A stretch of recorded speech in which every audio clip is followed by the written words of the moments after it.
kepada yang terhormat Bapak Apoteker Vidi Setiawan MKes dari Ketua Umum FIB, Bapak sudah tersambung.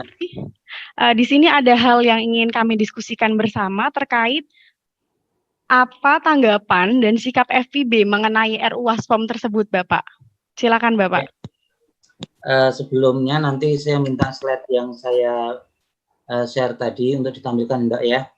Sebelumnya, Assalamualaikum warahmatullahi wabarakatuh. Selamat sore bagi semua, pada senior-senior yang ada di Balai POM, kepada Profesor Daryono, kepada yang terhormat Bapak Melki yang sudah meninggalkan kita semua, kembali ke RDP di DPR. Ya, sebenarnya saat ini FIB ini bukan untuk mempertentangkan tentang Undang-Undang Waspom. Kita itu sangat perhatian ceritanya. Jadi kita sangat perhatian terhadap Undang-Undang Waspom, sehingga saking perhatiannya kita memberikan kesempatan ke teman-teman yang ada di komunitas untuk menyalurkan aspirasinya. Jadi dari judulnya kita sudah terlihat bahwa kita ini ingin Undang-Undang Waspom ini kuat.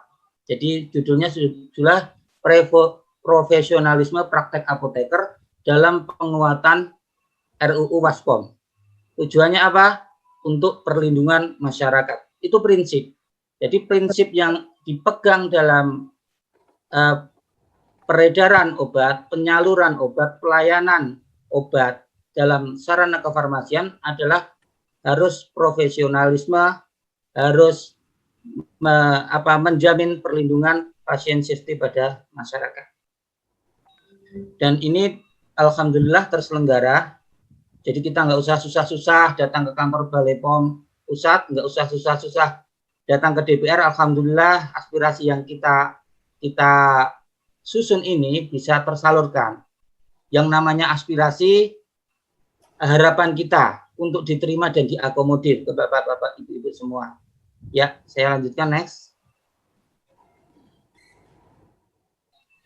Jadi dalam Undang-Undang Waspom itu ada menimbang, beberapa menimbang. Pertama, kesehatan adalah hak asasi manusia dan seterusnya. Yang kedua, dalam rangka meningkatkan derajat kesehatan perlu dilakukan berbagai upaya agar standar dan persyaratan obat makanan terjamin. Yang ketiga, untuk melindungi masyarakat dari obat dan makanan yang tidak memenuhi standar dan persyaratan diperlukan sistem pengawasan. Ada satu yang saya kira yang kita diskusikan dengan teman-teman yang kelupaan. Jadi adalah perkembangan zaman. Perkembangan zaman di saat ini adalah pergeseran pelayanan kefarmasian dari drug oriented menjadi pasien oriented dalam rangka mewujudkan derajat kesehatan masyarakat yang setinggi-tingginya. Mungkin saya sedikit revisi terkait dengan realita apoteker yang ada di lapangan. Pada saat ini ada hampir 21.000 apoteker yang praktek di fasilitas pelayanan kefarmasian. Mereka nggak mungkin tekap, mereka praktek. Ada lebih dari 10.000 apoteker praktek mandiri. Mereka apoteker punya apotek. Nggak mungkin tidak praktek, pasti praktek. Ada lebih 5.000-an apoteker yang praktek di apotek milik dari korporasi dengan jadwal yang sudah teratur. Mereka pasti praktek. Jadi kalau sekarang ini ada apoteker backup, itu sekarang sudah tidak seperti dulu. Jadi pendidikan tinggi farmasi sudah menekankan kepada para lulusannya, para apoteker, agar mereka praktek bertanggung jawab. Dan alhamdulillah sampai saat ini tinggal data aja yang kita perlukan untuk ditunjukkan kepada stakeholder termasuk pemerintah, BPOM, Kemenkes, dan DPR. Jadi secara tegas saya nyatakan bahwa apoteker itu praktek bertanggung jawab saat ini. Dan itu adalah mayoritas. Kalau ada teman-teman yang tidak praktek bertanggung jawab, silahkan ditindak. Next. Jadi pergeseran pelayanan kefarmasian dari drug oriented menuju patient oriented dan semakin banyaknya SDM apoteker hampir 5.000 apoteker tiap tahun yang diluluskan oleh perguruan tinggi farmasi. Itu cukup banyak. Sedangkan pertumbuhan fasilitas pelayanan kefarmasian, pertumbuhan fasilitas pelayanan kesehatan yang memerlukan apoteker sekarang semakin menurun, apalagi ditambah dengan terbitnya PMK 3. Kesempatan untuk praktek apoteker di rumah sakit semakin tidak banyak, semakin sedikit. Sehingga seyogyanya kebijakan regulasi itu juga mengikuti perkembangan hal tersebut. Kalau dulu terus terang di Pacitan tahun 2000-an itu satu kabupaten satu apotek, sekarang sudah ada 39. Apakah Pacitan termasuk daerah terpencil? Tidak. Cukup nggak apoteker? Cukup. Maka yang kita perlukan adalah bagaimana apoteker ini bisa membantu secara nyata kepada pemerintah. Apoteker ini bisa membantu secara nyata kepada Balai POM dan Kemenkes dalam pengawasan obat dan makanan. Apoteker ini di praktek, di pelayanan kefarmasian itu adalah mata utama. Dia adalah garda terdepan pengawasan yang kemudian dikoordinasikan, dilaporkan melalui Balai Pengawasan Obat dan Makanan. Jadi mohon perhatiannya dalam teman-teman Balai POM dalam menyusun RUU, mulai difikirkan bagaimana apoteker ini berdaya guna langsung, memiliki manfaat langsung dalam mewujudkan derajat kesehatan masyarakat yang setinggi-tingginya. Dalam bentuk apa?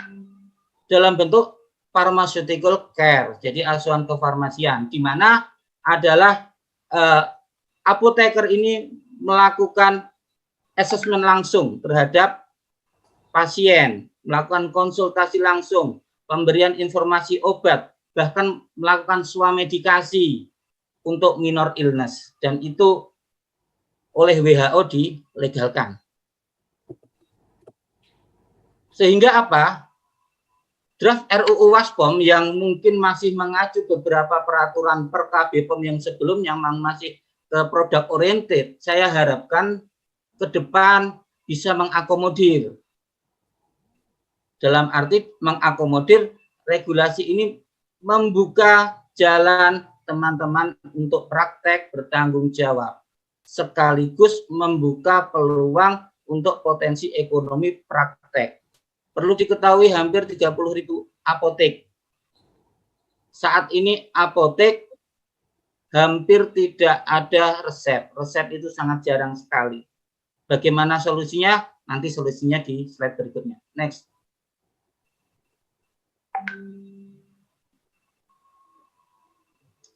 Masih di asuhan kefarmasian. Jadi adalah paradigma praktek kefarmasian yang berorientasi kepada pasien, tanggung jawab farmasis dalam terapi obat pada pasien agar tercapai outcome tertentu, dan pasien memerlukan dan berhak mendapatkan asuhan kefarmasian dalam penggunaan obat. Memang kalau dikomparasi praktek itu dalam tanda petik antara dokter, perawat, bidan, dan apoteker itu tidak sama. Praktek dokter, bidan, perawat, dia menangani pasien ansih. Dia menangani pasien, mengundang penata laksanaan terhadap pasien langsung. Kalau apoteker, asuhan kefarmasian itu adalah bagian dari praktek. Sehingga kalau ke apotek yang melayani bukan apoteker, jangan curiga dulu, apotekernya itu di dalam masih mengerjakan faktur. Apotekernya itu di dalam masih melakukan perencanaan. Itulah pentingnya bahwa kita menyamakan persepsi dulu bahwa praktek apoteker itu memang berbeda. Next. Asas dalam undang-undang yang saya lihat sebelumnya ada perlindungan, keamanan, mutu, manfaat, akuntabilitas, transparan, keadilan, dan kepastian hukum. Ada satu yang sekiranya bisa ditambahkan adalah profesionalitas. Next.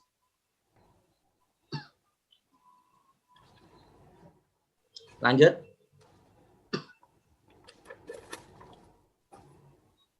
Next slide.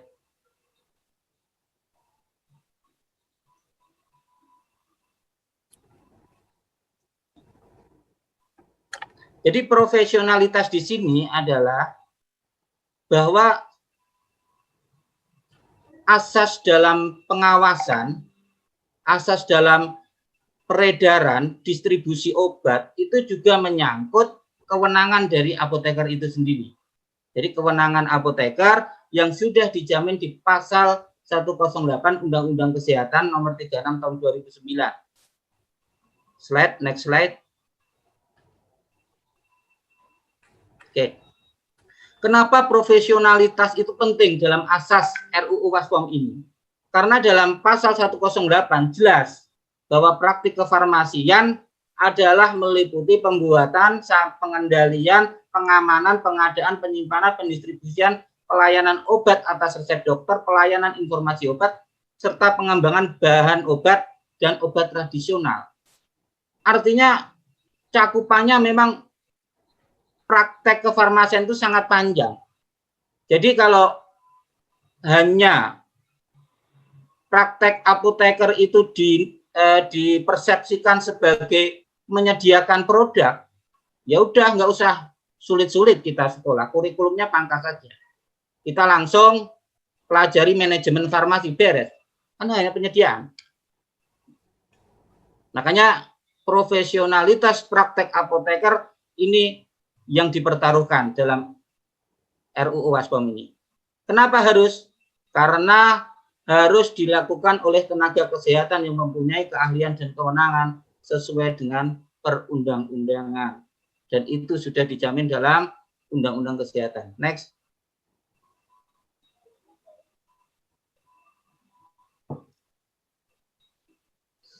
Pelanggaran atas pasal 108 Undang-Undang 36 tahun 2009 adalah setiap orang yang tidak memiliki keahlian dan kewenangan untuk melakukan praktek kefarmasian dipidana 100 juta. Pada 2009 kalau 100 juta mungkin sekarang 4 miliar ya.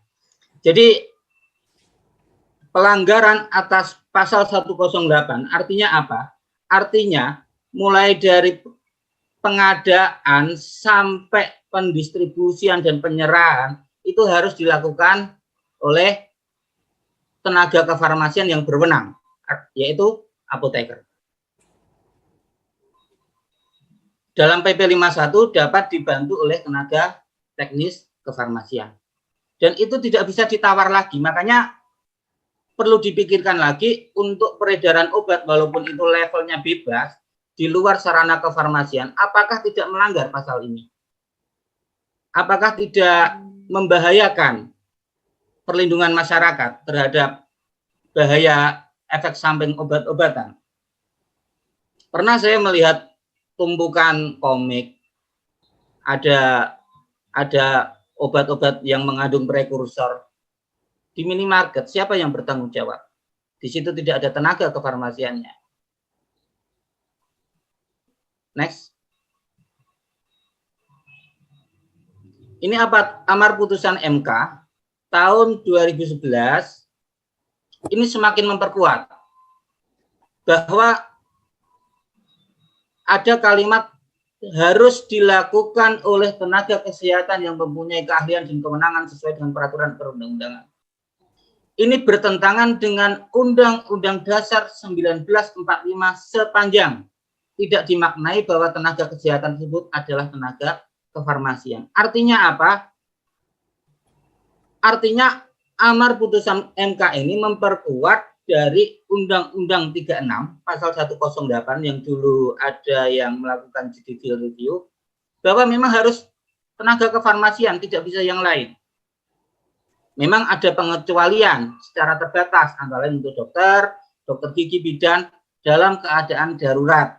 Memang ada undang-undang keperawatan sudah memberikan list yang boleh disediakan di tempat praktek. Mungkin bisa dijadikan ke depan ini sebagai salah satu yang bisa diperiksa oleh Balai POM. Kemudian bidan bisa menyediakan obat juga dalam daftar undang-undang praktek kebidanan. Kemudian dokter juga kedaruratan itu juga ada. Jangan sampai kita masuk ruangan praktek dokter, masuk ruangan praktek bidan, masuk ruangan praktek perawat, isi obatnya melebihi apotek. Dan itu terjadi. Nanti monggo ditindaklanjuti. Next. Ini amar putusan MK, ya, pemahamannya seperti itu. Jadi dokter gigi, perawat dapat melakukan secara terbatas dalam keadaan darurat dan mengancam keselamatan jiwa. Next.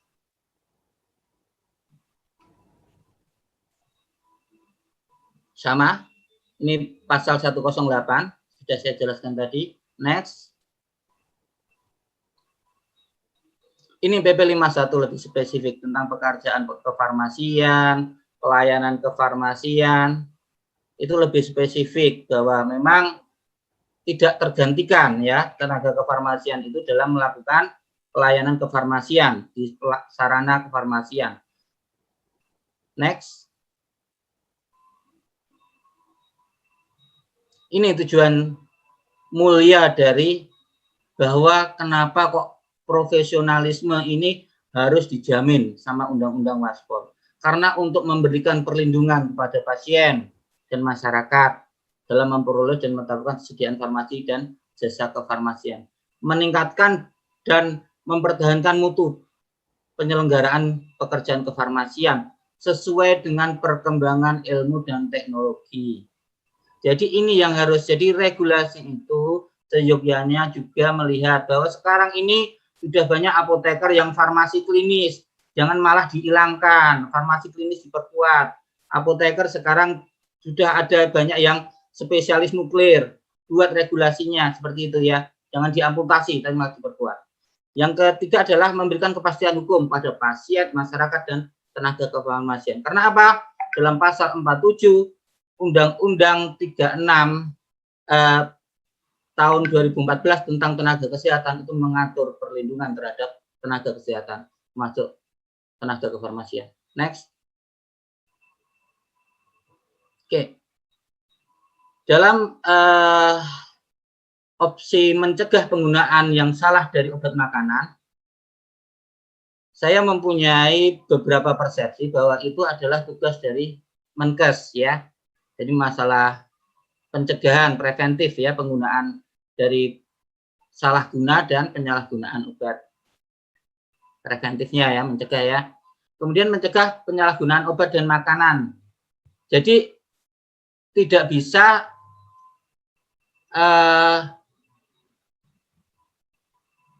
pencegahan ini tidak melibatkan profesi apoteker. Sejak awal tadi sudah saya tekankan bahwa garda terdepan dalam pengawasan obat dan makanan itu adalah apoteker, profesi apoteker. Maka harapan saya ke depan, Balai POM sebagai badan resmi pengawasan obat dan makanan dan apoteker, entah itu IAI, entah itu FIB, entah itu APM, dan sebagainya, harmonis. Kalau harmonis, saya yakin masyarakat lebih aman, kemudian pengawasan dari Balai POM juga lebih ringan. Jadi harmonisasi ini penting. Jadi kita bagaimana saling memahami, kita bagaimana saling mengakomodir, jangan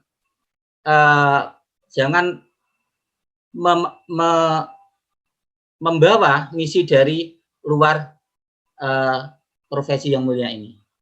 Kemudian menciptakan iklim usaha. Dalam perkembangannya, seorang apoteker ini bukan lagi 7 star, bukan lagi 8 star, tapi 9 star. Yang 9 star itu yang paling terakhirnya adalah entrepreneur. Entrepreneur itu bukan bisnis. Jadi kalau apoteker praktek membuka apotek itu entrepreneurship. Jadi entrepreneurship itu bukan bisnis, tapi bagaimana kita memperbesar peluang, memperkecil resiko, itu namanya entrepreneur. Dan basicnya, kerangkanya tetap adalah pelayanan kefarmasian. Maka bisnis apotek, bisnis yang dihubungkan dengan obat, saya kira tidak etis. Jadi itu adalah praktik masalah nanti ada jasa profesi, ada laba dan sebagainya. Itu adalah suatu impact dari tadi, entrepreneurship dalam praktek kefarmasian. Next. Oke, kita masuk ke yang ditunggu-tunggu adalah penggolongan obat. Dalam pasal 5 draft RUU Waspom, obat digolongkan menjadi narkotik, psikotropik, obat keras, obat bebas. Narkotik, psikotropik, obat keras sebagaimana dimaksud pas ayat 1 diserahkan kepada pasien berdasarkan resep dokter. Ini sangat ideal bagi profesi sebelah, tapi tidak ideal untuk profesi apoteker. Bahkan berpotensi mendegradasi profesi apoteker hanya sebagai administrator. Jadi penggolongan obat ini memang sudah waktunya dirubah sesuai dengan paradigma tadi. Pharmaceutical care, asuhan kefarmasian. Jadi kita tidak lagi menafikan lagi keberadaan apoteker yang banyak dengan kemampuan yang super hebat, tapi ternyata tidak diberi kewenangan. Jadi mohon kepada teman-teman di Balai POM, di Kemenkes, teman-teman yang ada di DPR, berilah kesempatan apoteker itu untuk berkarya sesuai dengan profesinya. Saya yakin ini akan meningkatkan derajat kesehatan rakyat Indonesia. Next. Dari usulan tadi, beberapa pembahasan di dalam Farmasi Indonesia Bersatu melakukan usulan. Usulannya apa? Oke, kita buat sama dengan standar Eropa. Standar Eropa, United Kingdom. Jadi ada narkotik psikotropik itu memang wajib, harus dengan resep dokter. Kemudian yang ketiga adalah obat resep dokter, prescription only, yang ring terapinya sempit, yang sangat berbahaya apabila terjadi kesalahan dosis dan obat-obat hormonal dan sebagainya. Itu memang harus diserahkan oleh apoteker berdasarkan resep dokter. Tapi obat keras yang ring terapinya lebar, yang bisa diswamedikasikan oleh apoteker, itu bisa diakomodir di nomor 4, namanya obat tanpa resep dokter, pharmacist only medicine. Ini sama dengan di United Kingdom. Di sana ada namanya think pharmacist first. Jadi jika Anda merasakan gejala sakit ringan, sakit yang minor illness, segera berkonsultasi kepada apoteker.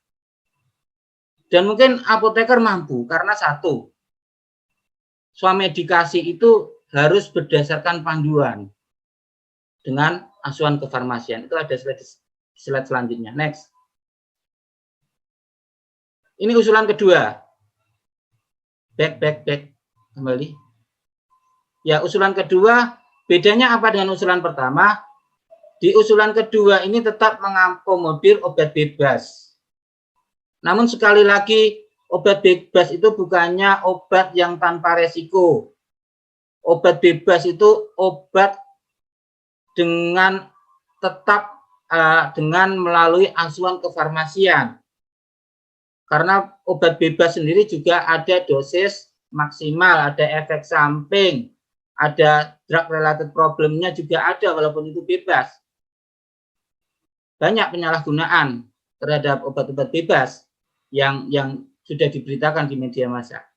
Jadi seyogyanya golongan yang kelima ini juga hanya dapat disalurkan melalui sarana kefarmasian.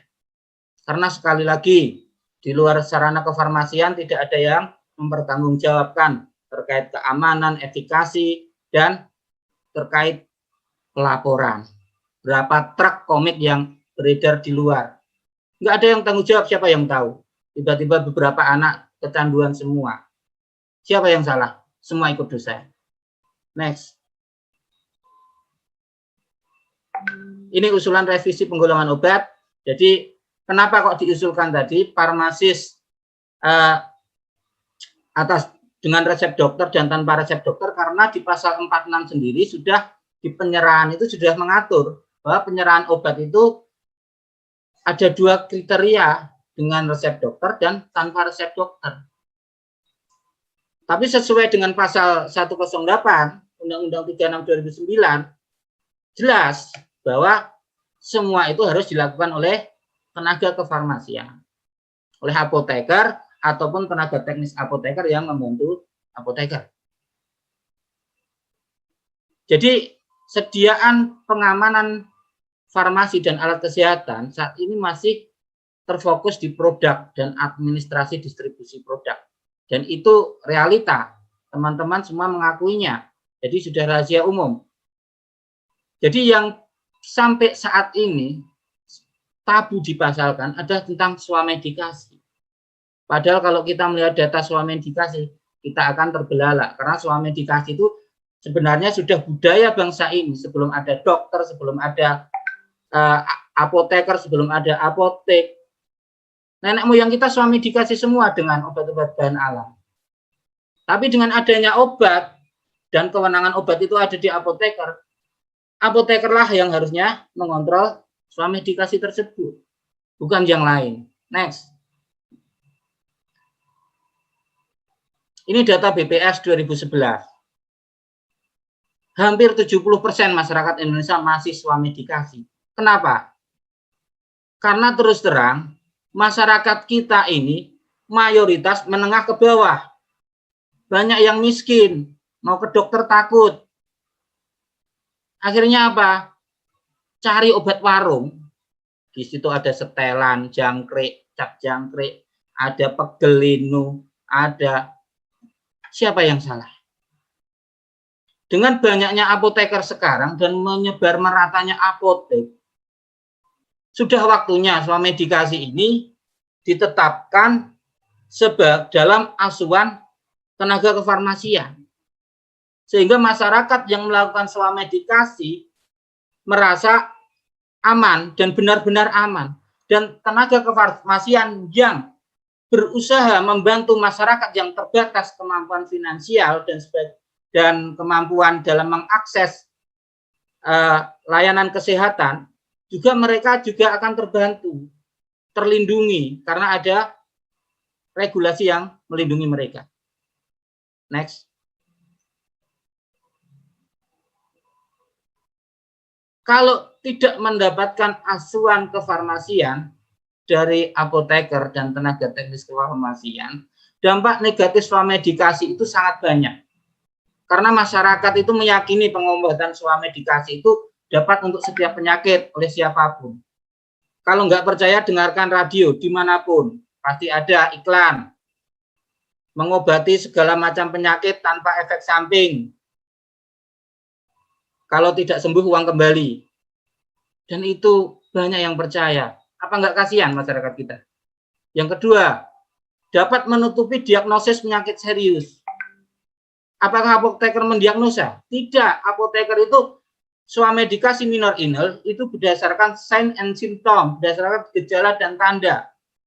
Kalau mereka tahu batas kemampuannya, jadi tidak benar kalau apoteker ini kalau tidak mampu dia akan nekat mengobati. Enggak, mereka akan tahu batas kemampuannya. Dan ini sejak di perguruan tinggi dididik, apalagi sekarang ada farmasi klinis. Jadi ini sangat beresiko. Yang ketiga adalah resiko interaksi dan reaksi obat.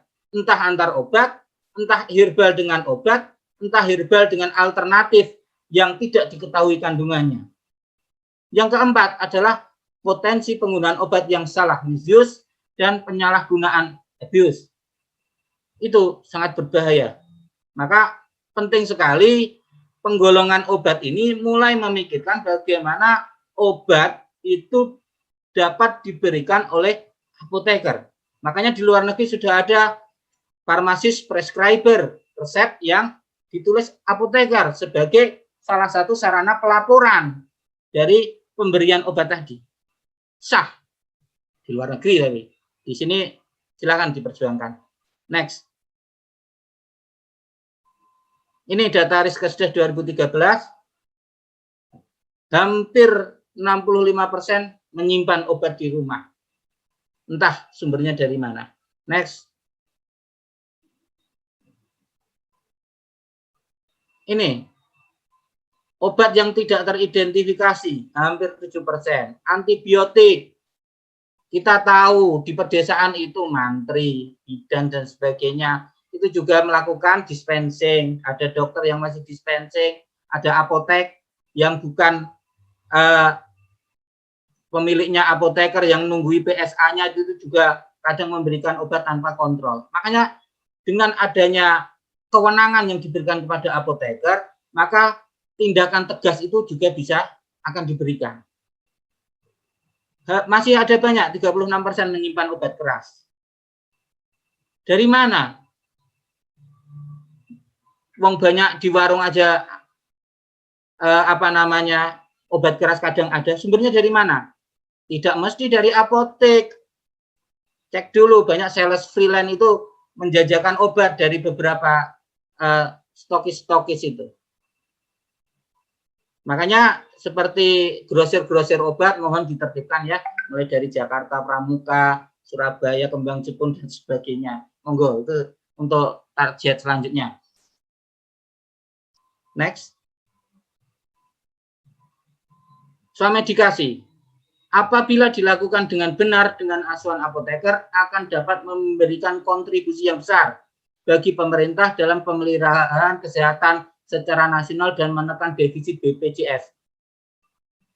Jadi kalau swamedikasi ini diberikan kepada apoteker dan mereka bisa memberikan asuhan kefarmasian dalam tanda petik gratis, karena apoteker itu nggak ada yang tarif jasa konsultasi itu nggak ada. Sehingga masyarakat yang maunya ke rumah sakit, yang maunya dengan batuk pilek mau ke rumah sakit pakai BPJS, ya tekor nanti lama-lama BPJS batuk pilek aja ke rumah sakit. Itu mental illness, harusnya bisa dilakukan swamedikasi. Masyarakat saja bisa melakukan swamedikasi mandiri dari warung, klinik sakit. Harusnya nggak boleh toh. Makanya dengan apoteker. Dengan apoteker, nggak cukup dengan misra sakit saja, harus ditambah dengan multivitamin untuk meningkatkan.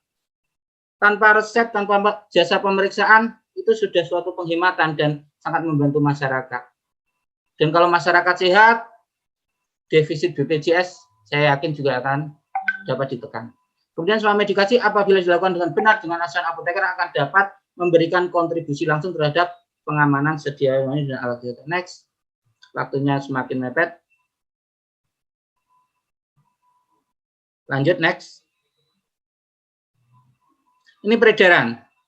Di bab peredaran ini saya belum menemukan pasal yang sesuai dengan undang-undang kesehatan tadi. Jadi pasal setiap orang yang membuat atau mengedarkan obat atau bahan obat dan bahan obat alam harus mempunyai kewenangan dan keahlian sesuai peraturan keundang-undangan. Ini sudah amanat di Undang-Undang Kesehatan, amanat di amar putusan MK. Harusnya RUU Waspom juga mengakomodir, ya. Saya usulkan. Next. Juga penambahan pasal.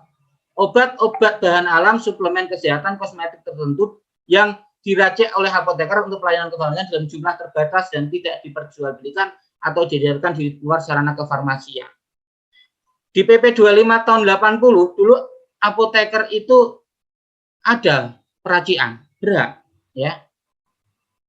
Kita ngeracik OBH, ngeracik talak, ngeracik nyampur alkohol konsentrasi tertentu, nggak masalah. Tapi kenapa kok sepertinya sekarang ini kok harus memakai produk edar? Padahal kalau kita meracik ditujukan untuk pelayanan kefarmasian di tempat kita, tidak diperjualbelikan di luar sarana kefarmasian, itu juga akan amat membantu. Karena kasusnya adalah tidak semua produk-produk itu juga diproduksi. Dalam hal ini beberapa produk ya, ada yang memang secara spesifik kita meracik salad dan sebagainya. Dan itu sudah diajarkan sejak kita kuliah. Apakah kita tidak berwenang? Monggo. Itu usulan untuk penambahan pasal. Kenapa kok ini diusulkan? Karena di pasal 40 ayat 2 huruf E itu PBF itu bisa mendistribusikan bahan obat pada apotek. Kalau bahan obat bisa didistribusikan ke apotek, kenapa meracik dilarang? Kan nggak sinkron. Ya. Next. Pasal 44. Jadi ini masalah distribusi. Apotek yang mendistribusikan obat kepada farmasi, instalasi farmasi lain, apotek lain, pusat kesehatan masyarakat, dan instalasi farmasi klinik dengan jumlah terbatas. Jadi usul kami tetap diperbolehkan. Karena apa? Tidak semua apotek ini adalah apotek jumbo yang bermodal besar. Teman-teman apoteker yang di bawah ingin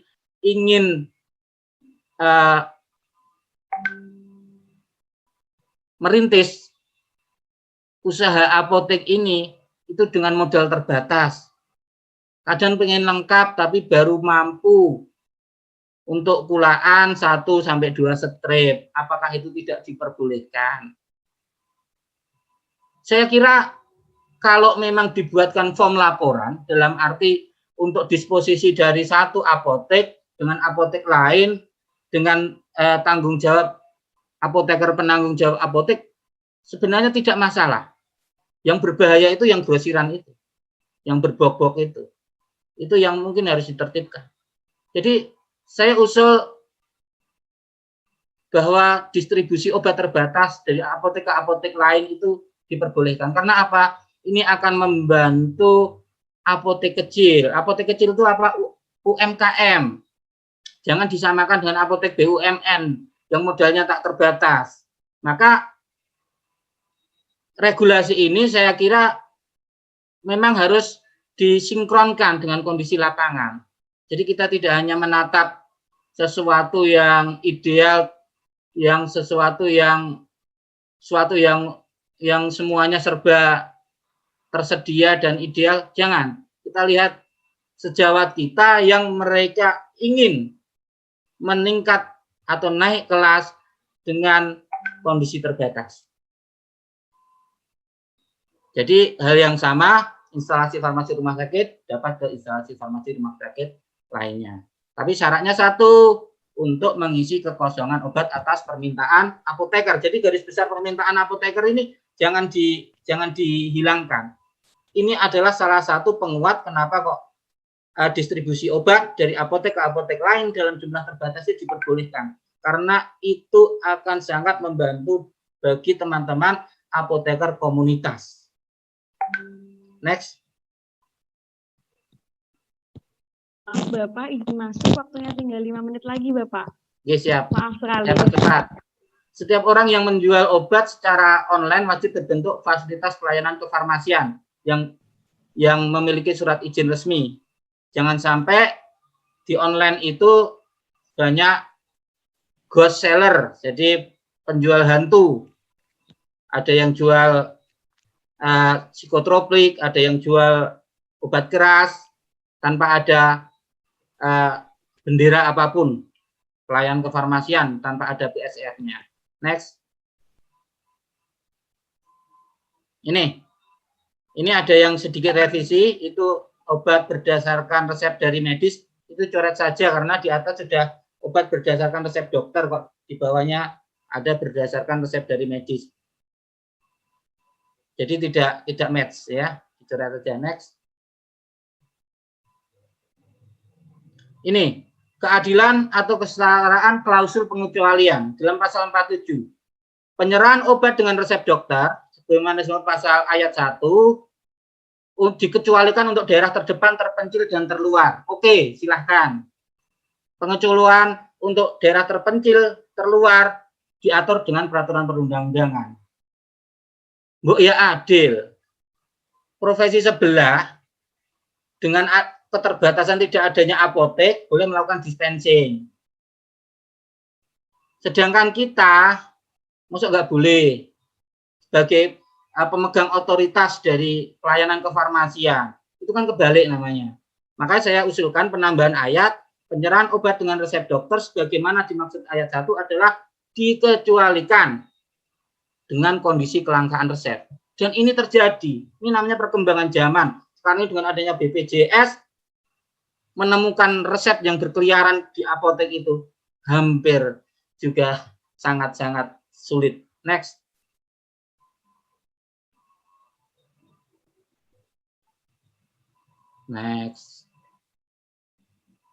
Next, Mas. Ya. Penyerahan obat narkotika, back. Pan online atuh? Back. Oke. Ya, jadi pasal sebelumnya, jadi penyerahan narkotik psikotropik ya, kalau bisa jangan langsung ya, dokter bisa ya, itu beresiko. Dan nanti yang keteteran adalah apoteker yang pengadaan dan pelaporannya ya.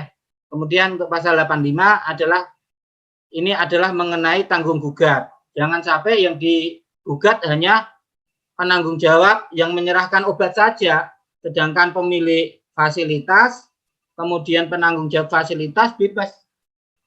Karena belum tentu juga yang penanggung jawab yang menyerahkan obat ini pada saat terjadi kesalahan itu dia sedang praktek, mungkin sedang shift dengan yang lainnya, mungkin sedang diserahkan oleh tenaga teknis kefarmasian.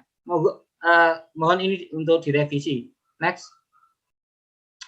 Revisinya ini, jadi pemilik penanggung jawab fasilitas kesehatan dan apoteker yang melakukan penyerahan obat resep dokter dan bertanggung jawab terhadap standar persyaratan obat yang diserahkannya dan termasuk tanggung gugatnya. Next. Untuk ketentuan pidana, usulan penambahan pasal ya. Kenapa penambahan pasal? Ini penting karena terus terang realitanya untuk mengendalikan peredaran obat di luar sarana kefarmasian itu sampai saat ini sangat sulit. Caranya apa? Dipaksa dengan pasal pidana. Ini sesuai kok dengan pasal 108 Undang-Undang 36 2009. Sesuai amar putusan MK. Kenapa takut? Mohon ini ditambahkan karena ini demi keamanan masyarakat, perlindungan masyarakat. Next.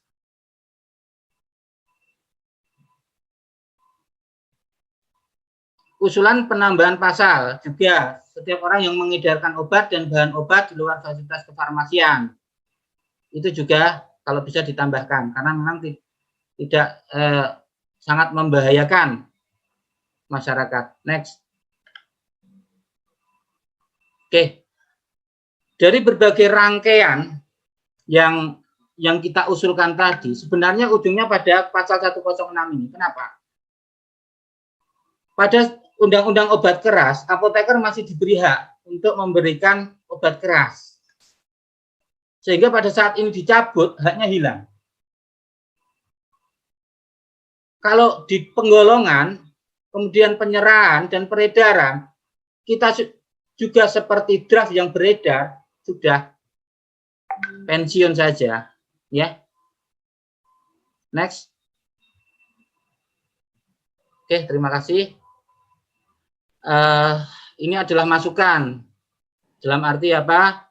Farmasis Indonesia Bersatu ini menginginkan dunia kefarmasian ini harmonis, mulai dari pengawasan, regulator, mulai dari implementator di lapangan ini bisa harmonis, bisa saling sinkron, saling memperkuat, sehingga yang disampaikan dari FIB ini adalah aspirasi yang diserap dari teman-teman yang ada di lapangan, di komunitas, dan di akademisi.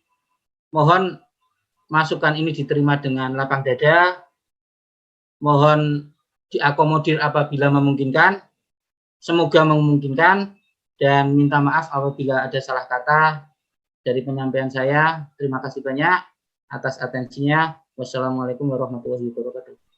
Waalaikumsalam warahmatullahi wabarakatuh. Terima kasih. Terima kasih kepada Bapak Apoteker Vidi Setiawan MK selaku Ketua Umum FIB. Sangat disayangkan sekali Ketua Umum IAI kita, Bapak Dr. Andes Nurul Falah tidak bisa hadir pada kesempatan kali ini, sehingga kita tidak bisa mendengarkan pernyataan dan sikap dari IAI seperti apa tentang RUU ASPOM ini. Semoga di lain kesempatan apabila kami mengundang IAI, PPIAI dapat bergabung bersama kami untuk diskusi bersama.